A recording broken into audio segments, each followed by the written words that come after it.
Welcome everyone to the VMblog Expert Interview Series. And today I'm excited to have with us a friend of mine, Simon Townsend, the Chief Marketing Officer at IGEL. Simon, it's been way too long since we've seen each other in person, so I'm glad to have you on today's session. No, thank you for having me, David. Thank you for having me. You're looking very well. I'm pleased to be here. So I wanted to speak to you today and get your expertise around something that's really affecting all of us, whether we know it or not, and that's this hardware and global chip shortage that we're experiencing right now. And it's greatly impacting the end user computing industry as well. So maybe if we could, let's begin with looking at the current state of hardware shortages, and if you could explain just how bad is this situation. Yeah. Well, I think sadly, David, it's not good, and it's not good at all. In fact, I think if anything, it's probably going to get worse before it does get better. I think it was probably about a year ago now that I started to hear rumors that there may have been some challenges, particularly as organizations had to pivot to allow people to work from home. And I heard stories of certain organizations, having to go out and buy thousands, if not tens of thousands of laptops, just so that they could get people working successfully from home. But I'll be honest with you, I didn't think it was going to have anywhere near the impact that I believe it is having and will continue to have. And I think, to your point, it's affecting end user computing. It could potentially affect our personal lives, and it's definitely going to have a little bit of an impact on the economy as well. I mean, anything you can think about, right? Even outside of EUC, televisions, cars, toothbrushes, fridge freezers. I mean, they've all got a form of silicon in them. And, even just the car industry, which I think is probably going to be one of the biggest impacted industries in the foreseeable future, it plays a massive part in every country's economy. And when you've got people like Land Rover who can't release their cars, or they can't actually sell any of their particular models at the moment, it can run into billions of dollars of problem. In fact, I think they've currently said that the automotive industry, it's going to cost them somewhere in the region of 90 billion, and it's affecting Volkswagen, it's affecting Ford. And then, you take a look at the EUC space and you just think, inside of a PC, how many pieces of silicon are there, right? And how many chipsets are there? It's not just about the processor. You've got audio, video devices, you've got video graphics cards, code, all sorts of stuff within a PC. And we are now starting to see that a lot of organizations that have placed orders for net new hardware, laptops, PCs, servers, are being told that they're going to have to wait until at least the end of the year. Some of them are being told they're going to have to wait until 2022. Yeah, to that point, when you're not even thinking about it, I just recently had to purchase, because my old refrigerator died, and it took me 2 months to get the replacement refrigerator delivered, where normally I think it would have probably been a week. So yeah, it's been crazy. I mean, do you see? You said how bad it is, but do you see any, light at the end of the tunnel? Do we have any best guesstimate as how long this chip shortage is going to take to clear up? I mean, the only thing you can really do at the moment, as I suppose, is you can look to what's being said in the news. You can look at what's going on in Taiwan and Asia, listening to the chip manufacturers, listening to other vendors in this space. I mean, Cisco have reported that it's going to be at least another 6 months, and unless the world suddenly returns to a level of normality, which then drives the demand down, this thing may well continue into 2022. In fact, lots of people that are listening into this will know Pat, ex-VMware, Pat Gelsinger, who's now the CEO at Intel, and he's actually suggested, along with Gartner, that this is probably going to go on until 2023, when things may well return to normal. Man, in your view, then, what are some of the key factors that are continuing to drive these shortages? I think it's fairly obvious that COVID has obviously played a large part in this, but I think it actually comes down to two things when you look at COVID. So first of all, when COVID came about, obviously everybody had to down tools and production factories and had to send people home. And obviously if people are being sent home, they're not obviously able to work, they're not in the factory, production starts to go down, output starts to go down, and that obviously very, very quickly creates a backlog. You know, a number of days, if not weeks, then months, can create a massive backlog. But the other thing, and I think, you know, both of these things sadly happened at the same time, is not only did the output and the production come down, but obviously the demand significantly increased all at the same time.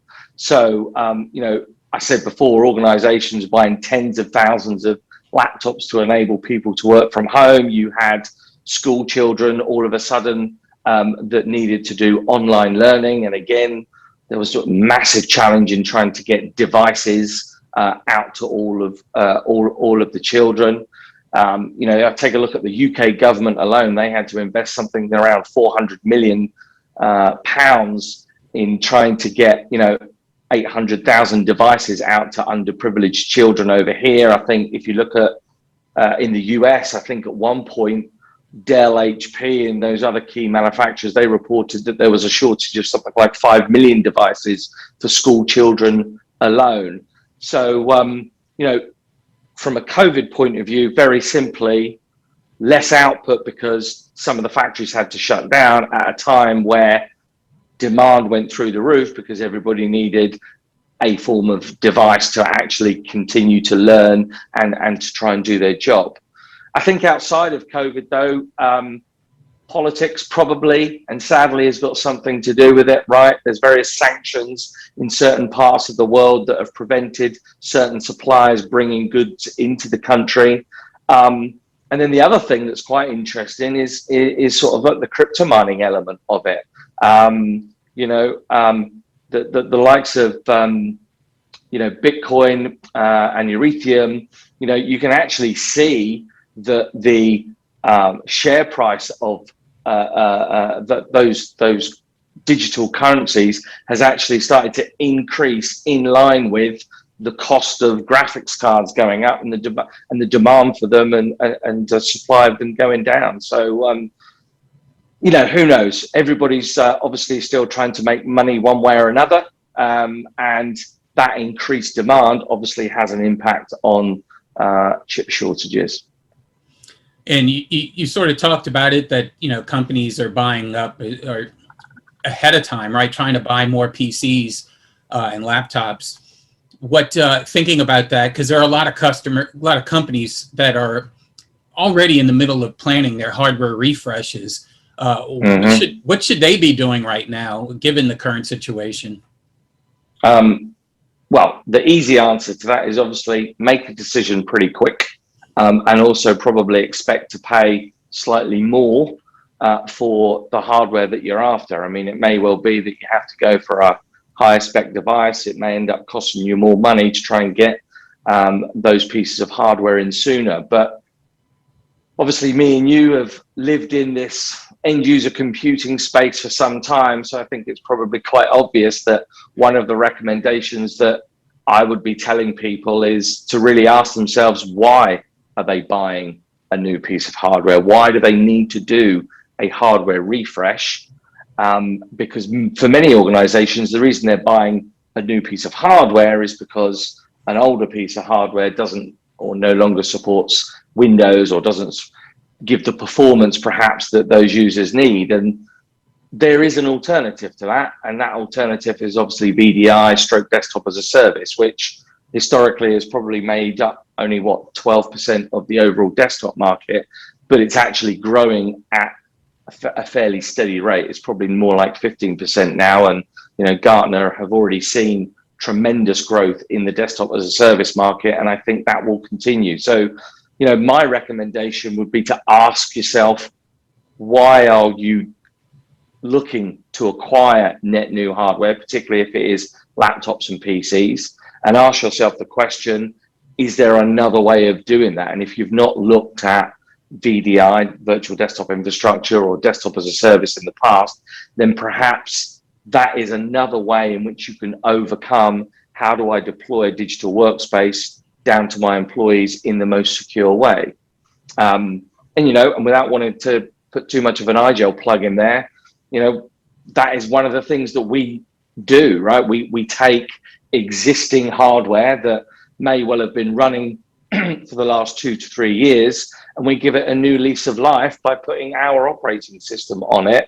And that's ultra secure and purpose built to connect into these cloud-based environments. So for a lot of organizations and a lot of our customers at the moment, one of the alternatives is to actually say, do you know what, we've already got what we need. In fact, there's a good video online that you can look at on our YouTube channel from Standard Life.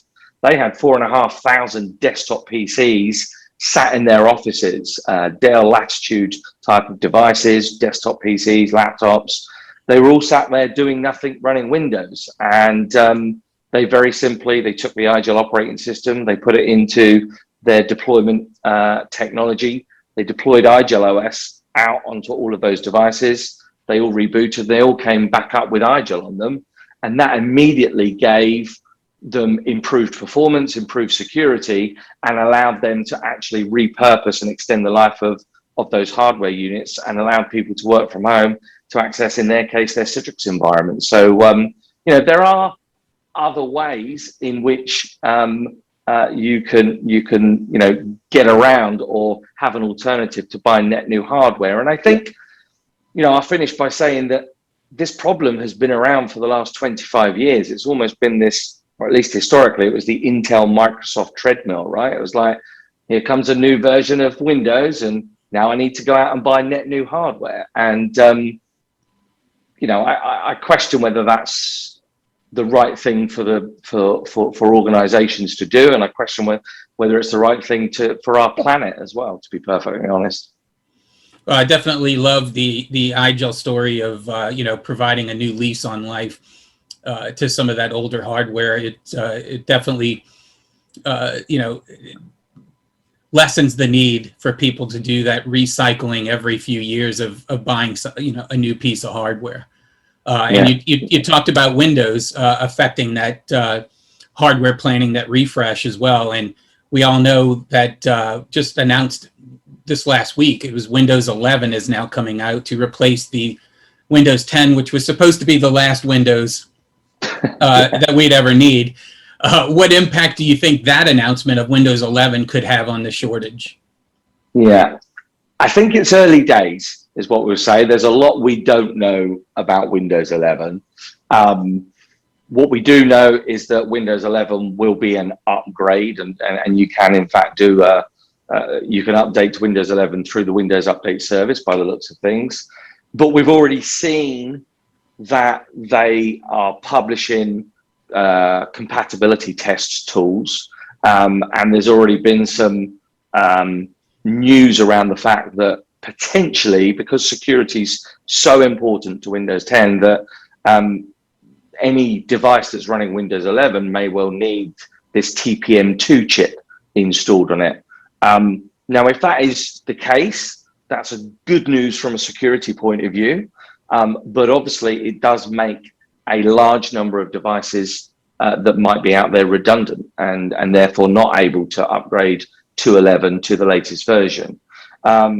So it's going to be interesting to see how that pans out, because obviously organizations want to deploy the most secure endpoints that they can. But at the same time, if that Windows 11 is then going to drive yet another acquisition of net new hardware, particularly at a time where we've got chip shortages, that does start to beg the question, is there other things that we can be doing? And you know, the same could be said for a lot of thin clients that are out there, to be honest with you, David, right? People have bought thin client devices, zero client devices over the last 2, 3, 4, 5 years. And, you know, they're low-cost devices that were meant to last forever.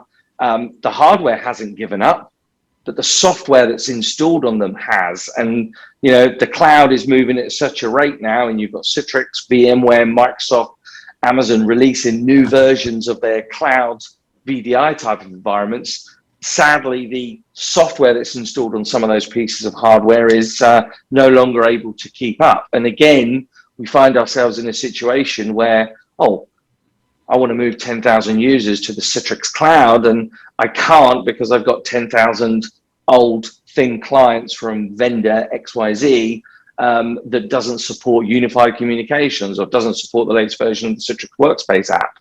So again, I'm just sharing with you some of the things that we see and some of the challenges that we perhaps can help resolve. Well, as we wrap things up, I don't want to get too political on you, but you know, thinking about this as a global problem, you know, I know some of the world leaders met last month at the G7 summit in the UK, and I got to think that this, you know, chip shortage had to be a discussion point for them to talk about. Do you think there were any key takeaways that came from that discussion? I think there were, and I think there's been quite a few conversations. You know, the likes of Intel, you know, North America, even some countries in EMEA now, they're starting to address, well, first of all, they're acknowledging that there is a chip shortage, and they're also looking at ways that they can stabilize this moving forward, right? And perhaps in addition to some of the investment that is being done in Taiwan and other parts of Asia to try and ramp production up, there's obviously lots and lots of talk now around how parts of the Western world can actually start to produce those chips and start to share some of the responsibility and the production of that, so that we're not as reliant on certain parts of the world to produce and then ship those over. And I think the other thing that really ties into this quite nicely is that sustainability piece, right?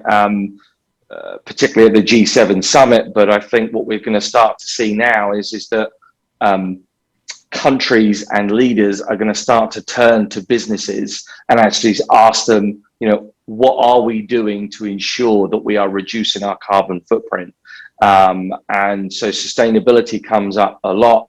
Obviously, going out and buying net new hardware has a huge impact on you know, the greenhouse gases and what happens from a carbon footprint point of view. So I've already seen it happening. There are very, very large organizations that I'm privileged to talk to at the moment that are actually coming to us saying, look, there is a chip shortage, and in addition to that, we don't want to be buying net new hardware because we're trying to lower our carbon footprint. And obviously repurposing a device and extending its life, you know, 1,000 users over 2 years, you can start to reduce your carbon footprint by around 40%. So, you know, those two things actually came up at the G7, and I think you will start to see, as I said, countries taking more leadership when it comes to the production of chips, but also starting to question and perhaps even start to enforce